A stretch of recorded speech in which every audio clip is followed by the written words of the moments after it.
Thank you for joining us here for KREM 2 News First at 4. I'm Whitney Ward. Well, get ready. The inland Northwest preparing for overnight snow and then a major windstorm to follow on Friday. The storm is expected to hit our area here over the next several hours. Our chief meteorologist Jeremy Legoo tracking this powerful storm system and everything that we need to know to prepare for tomorrow and, of course, then the next day as well. Jeremy? You know, Whitney, if I'm going to kind of break this down in order of importance, the biggie is going to be the wind. Sure, yeah, it's our first snow.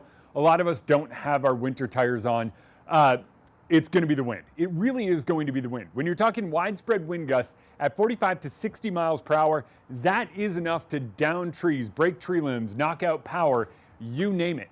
It is that kind of wind event, and the wind likely starts tomorrow a little after this time, so we're more than 24 hours away from that. We are only 5 to 6 hours away from snow. Snow moves in. We're talking widespread 1 to 3 in the valleys. You head up into the mountains, 4 to 6, 6 to 10 for central Idaho, 10 to 20 over parts of the Cascades, and that is for some wet, heavy snow. A little prefrontal activity or a little pre-storm activity, that's really not going to be what we're going to be concerned about.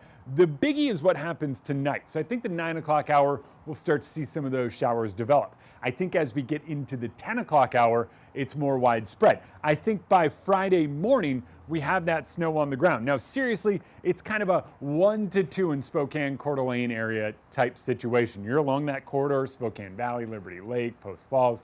You're in that realm. It's those lower elevations where it's wet, heavy snow that it's kind of lower amounts. But it switches over to rain kind of in the 7 o'clock hour, maybe backside of that 7 o'clock hour.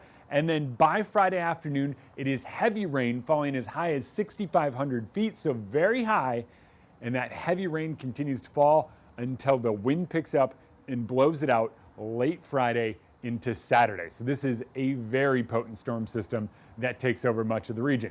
I'm going to leave you with a quick look at some of those snowfall totals. 1 to 2 pretty widespread in low elevations. Down in the Palouse, 2 to 3 possible. But keep in mind, all of this melts as wind and rain take over in the afternoon.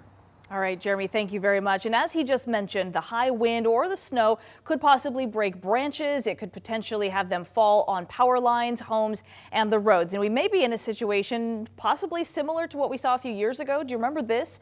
October of 2019, a lot of that snow piled up on trees that still had their leaves, causing a lot of branches to break off. And yes, it caused a lot of widespread power outages. Many people in the area were left without power for several days. So just in case, start getting your stuff ready for that type of situation.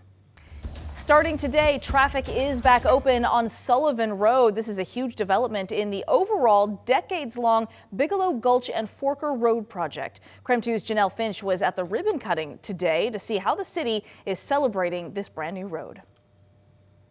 As you can see behind me, drivers are making quick use of the newly opened Sullivan Road here in Spokane Valley.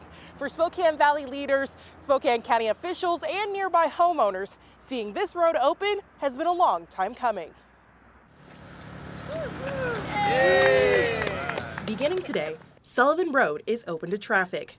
The road now connects with Bigelow Gulch and Forker Road as a part of the larger $11 million Urban Connector project. Drivers and freight trucks can now go from Northeast Spokane to East Spokane Valley safely and with ease.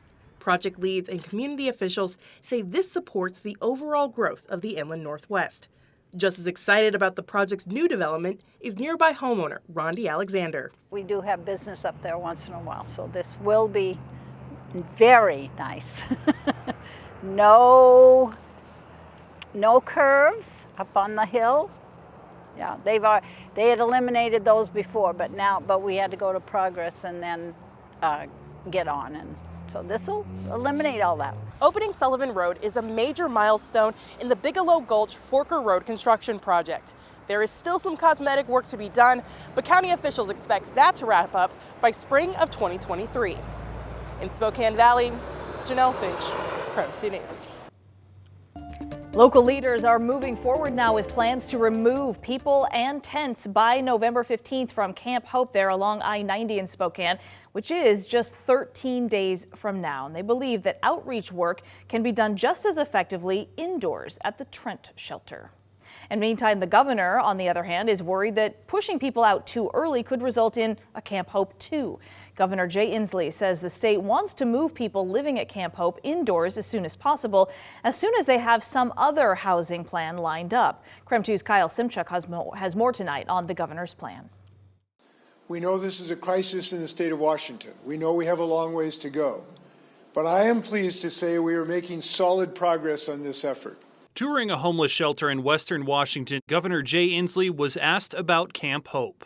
The state's position is we want to close and folks move to better housing away from Camp Hope as soon as possible. People have been camping on the washed-out property for 10 months. With millions of dollars earmarked to help the homeless, Inslee says there has been, quote, significant progress. The number of people there, I think, has come down from about 600 to 400 or in that range. We are very aggressively looking for other housing solutions for them. Local leaders say that work isn't happening quickly enough. Spokane-County has filed a lawsuit against the Department of Transportation, and local leaders plan to clear people out by November 15th.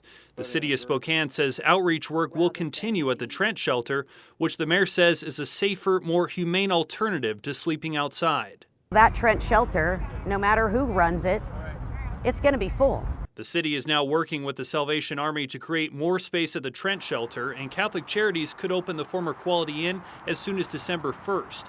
However, Governor Inslee worries that putting speed ahead of placement could have even worse consequences. Now, some people in the community don't want to see them just pushed to another park in Spokane. They want them to have some other housing situation, so this just doesn't create a Camp Hope 2.